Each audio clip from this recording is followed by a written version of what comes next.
Okay, so good afternoon, everybody, and welcome to this plenary session on the role of government as a partner for social enterprise.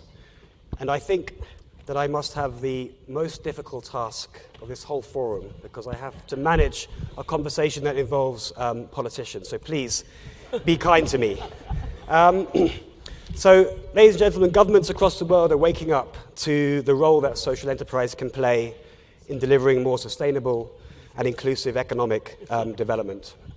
From Edinburgh to Wellington and Ottawa, and from Jakarta to Dhaka, governments are starting to see the role that social enterprise can play in creating jobs and economic growth, and an important role in delivering essential services from education and healthcare to transport and ecotourism. Social enterprises are operating in some of the most vulnerable and remote parts of communities and supporting some of the most vulnerable and marginalized groups into employment and entrepreneurship. I think as a result of the rapid economic growth that this region particularly has seen in recent decades, millions of people have been lifted out of poverty, which is, of course, is to be welcomed. But it has happened at a cost to the environment and has arguably created the most critical challenge of our time, this rising inequality and the consequential increases in social tensions. I think it is in this context that governments are beginning to reimagine the role that they can play in directing the socially entrepreneurial spirit that exists in communities right across this continent and indeed the world. Creating the enabling environment to allow the passion, commitments and talents of social entrepreneurs is increasingly a priority for governments. I think we should be clear that it is within communities and towns and villages and cities that the change will ultimately happen. And it is social entrepreneurs and community leaders, indeed the people that are here in this room, that will drive that change. However, the importance that government play in accelerating or hindering that process is significant. So that's why we at the British Council, our partners, the Social Enterprise World Forum and UNESCAP, along with governments right across this region, have been working on this agenda for a number of years. We believe that it's important to learn lessons from government interventions in social enterprise right across the world. And in this region, we've seen significant progress made over the last 5 years. Today, I was fortunate to chair what is probably one of the most significant and largest gathering of government officials and policymakers from across the Asia-Pacific region at the inaugural UNESCAP British Council Social Enterprise World Forum Policy Dialogue here in Christchurch. And I think this really demonstrates the commitment that is being shown to this agenda.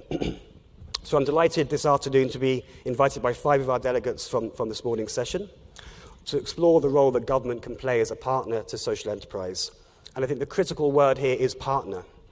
So we'll be exploring how government can work with you, can collaborate with you to build an effective ecosystem to support and enhance the growth of social enterprise. So I'm going to ask our panelists in a moment to each speak for no more than 10 minutes and answer 2 very simple questions.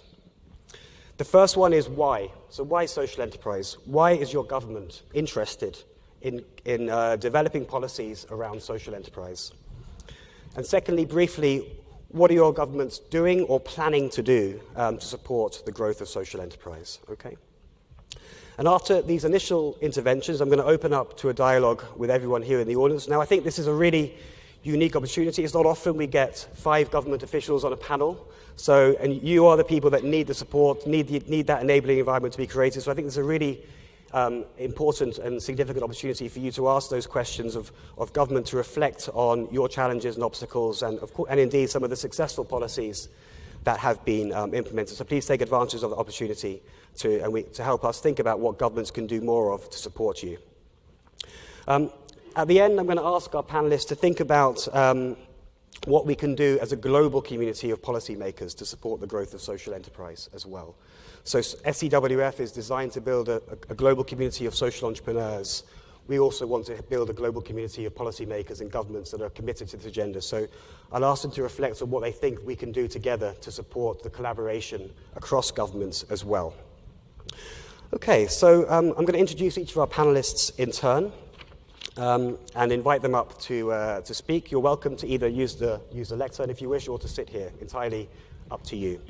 So first of all, we have the Honourable Alfred Ngaro, Minister for the Community and Voluntary Sector and the Pacific Island Peoples here in New Zealand.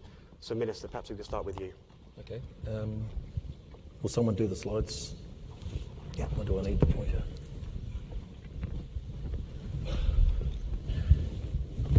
That's great, thank you.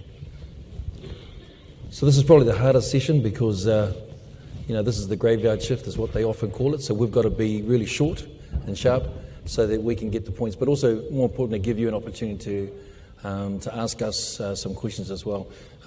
Just want to say that this morning was a great opportunity to be able to be with my colleagues that are here and peers from different parts of the world to talk about social enterprise, and the learnings that we've had from each other, I think, has been really important heading into the future. So the question was why? Why social enterprise? You'll see here is a monologue of different photos, just of some of the social enterprises that are happening in New Zealand.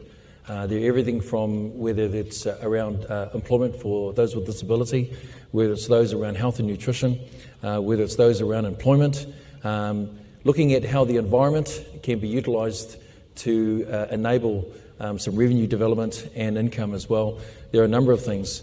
So if I think about, if I'll go to the next slide. So the question was, why? I was fortunate to go and spend some time at Kilmarnock, and this is a picture of Michelle Sharp with all of those, some of the employees that are there. But more importantly, they're more just than employees, because if you were to look at this photo, you'd almost think it was a family photo. You'd ever think it was a photo that had friends that you'd made, that you were just hanging out together and having fun. And when I was there, I was overwhelmed by the sense of people feeling like they had a sense of belonging. And more importantly, just the sense that people felt that actually they were making a valuable contribution. When I was speaking at the Philanthropy New Zealand conference, I looked up the word philanthropy, and actually its definition is not about the transaction of a resource or funding or giving away money. It actually means the love of humanity.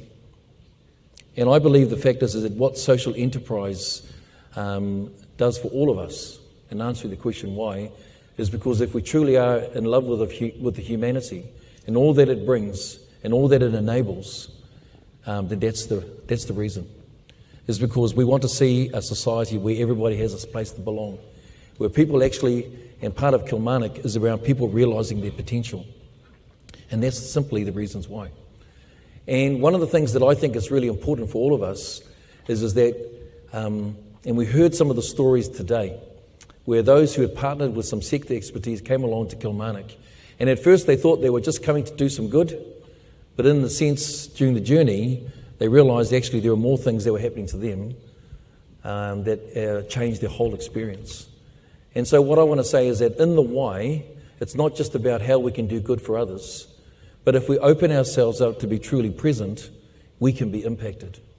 We can have a sense of actually what it means, the sense of humanity. Where when we take this photo, on the outside looking in, people may feel like, so how can we help those with a disability?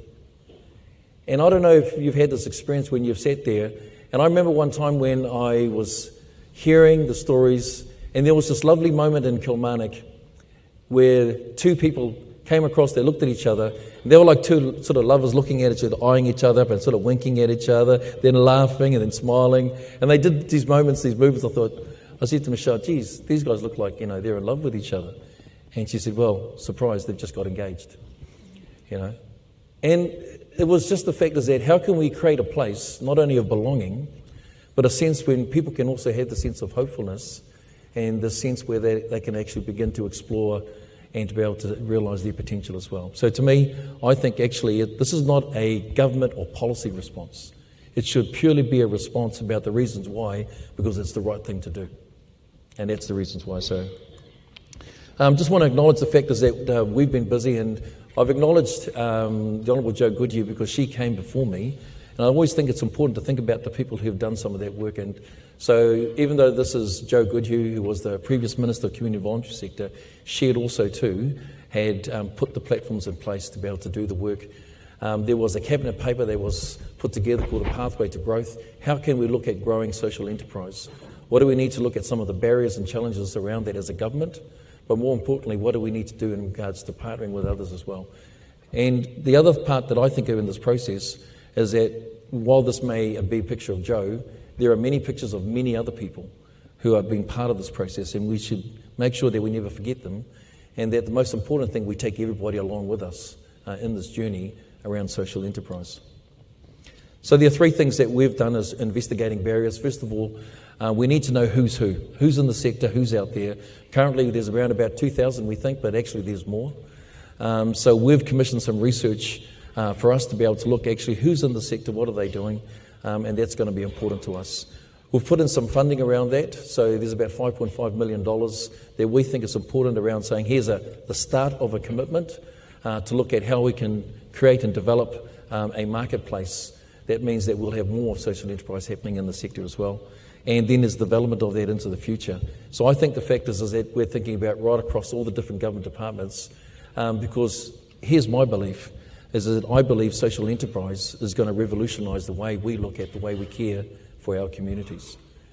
And when we think about, for instance, and I come from a construction in the commercial world, then went into community development and with the NGOs, and there was a time in which when we were running the NGOs, and many of you will know this, that we felt like that we were dependent serving dependency. And I don't know if you felt that way, because you know what it means that when you're putting in your funding applications to philanthropic trusts for government contracts, and it got to the point where almost 95% of our funding wheel was purely around contracting. And I can tell you this, the experience was one that made me feel, and others, that actually we need to do it differently, we could do it better. And I think the fact that social enterprise is around helping us to rethink that space as well. Looking at the who's in the sector, what are they doing, and what's the contribution they make. I think that's really important, because the reality is that we talked about this as nothing new, so it's an old tradition, but it's a new concept. And so social enterprise also helps to give us a sense of focusing with a bit of discipline. But I think more importantly, we've now created a space where rather than corporate social responsibilities, what we would think in the commercial sector as a contribution, actually now it's a place where economic development and commercial development have community development, they can come together and they can coexist. And inside of it, there's a whole lot of learnings and challenges, but I believe that actually what it means, and we talked a bit about that this morning around some of the corporate workshop, which is that how do we have purpose-driven organisations? That the value of what you do, even in the commercial world, has a value proposition to it that makes a difference. And we're starting to see more and more others turning around and saying that actually organisations that have a value proposition actually are an organisation that more people are attracted to, they want to invest in, and actually consumers will now look at services and products that have that sort of value proposition, a form of social responsibility as well. Funding and market development. So those are the things that we've made a commitment to. But I think one of the challenges are also too, so when we bring those two sectors of economic development and community development together, what are some of the challenges inside of that? So there are those that, for instance, may still want to operate as a commercial entity, but do we need to sort of slightly change the regulations and potentially legislation in the future where they could also too benefit out of the charitable aspect of having a tax exemption? So those are some of the thinkings that we need to do around some of that regulation. When we think about procurement, for instance, do we need to look at the policies around procurement, where you have trusts like Te Whāngai Trust who would turn around and say to Auckland Council and others, actually, if you give us 5% of your procurement with trees and shrubs for Auckland parks and reserves, we can employ 30 people. So for us, I think the market conditions are also important. How can we be rethinking around the way that we procure those services and products as well? And that's the commitment that we've made, and as I said, that's pretty much a starter. I'm not allowed to say any more because I'm a caretaker at the moment in a caretaking government, because once we know in the next 2 weeks, then we'll see what happens after that. But that's our commitment that we've made prior to that period.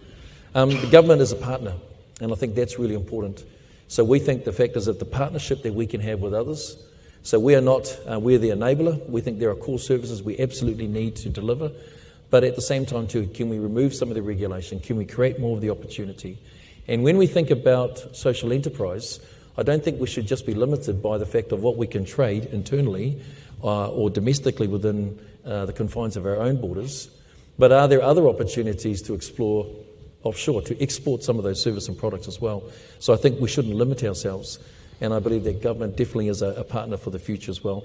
And there are a number of different initiatives that are here that are actually truly making a difference, and using technology is very important as well. So that's us, and thank you. Thank you. Okay, thank you. One of the things that I think has come out very strongly for me over the last couple of days is the focus on values, and it was, again, came out for you in your words, Minister.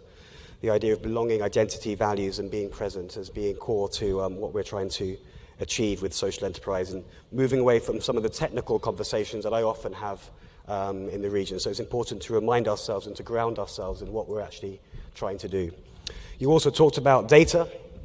And I think that's critically important. Research, evidence is really, really important. It's been important for us in the UK. The importance of funding from government to help kickstart the sector. And interestingly, the role of social enterprise in potentially reforming the way that public services are delivered as well. I attended the AKINA policy dialogue on the 26th, and I know that they're working on an options paper around potential for legal changes to forms, and it was encouraging to hear you reference the potential to change legislation as well. So all incredibly positive signs there, I think.